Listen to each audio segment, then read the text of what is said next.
Hi, this is a short video about how UNESCO functions in 5 functions. The first function is UNESCO as a laboratory of ideas, because UNESCO is a place where countries come together to discuss problems they cannot solve on their own. And to solve them, they produce ideas that could become solutions. And when one of these ideas is so good that countries think that it should be applied all over the world, they translate it into a standard. That's UNESCO's second function, namely that of standard setter. Examples of these standards are conventions or declarations or recommendations.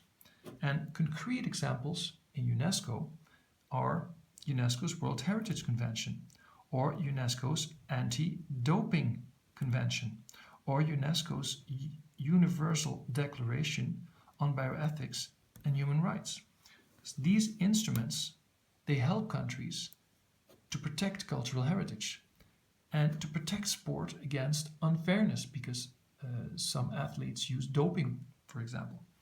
And they help countries to make sure that when medical experiments are organized, that people who participate in them are treated with respect, especially when they come from poor countries and they need money to survive.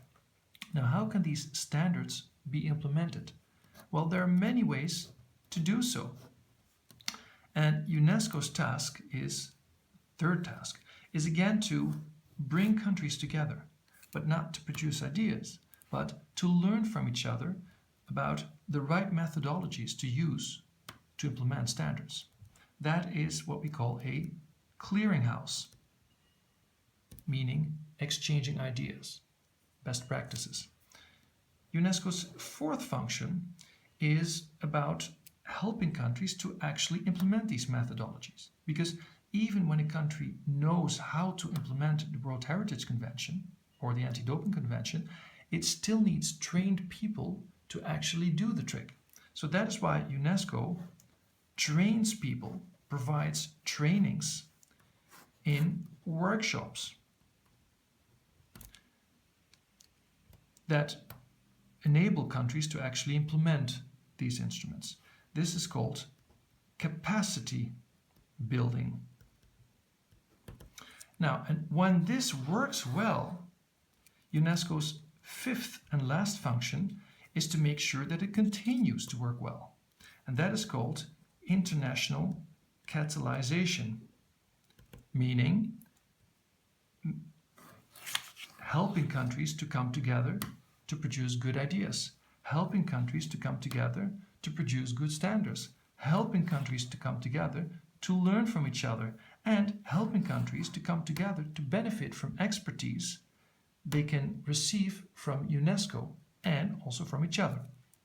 Now, this is all done to create a flow that goes all the way from ministers talking to each other to produce good ideas to ordinary people like you and me to make us happy because we have well-protected cultural heritage, or because our sports are fair, or because people in medical conditions and medical situations are treated with respect.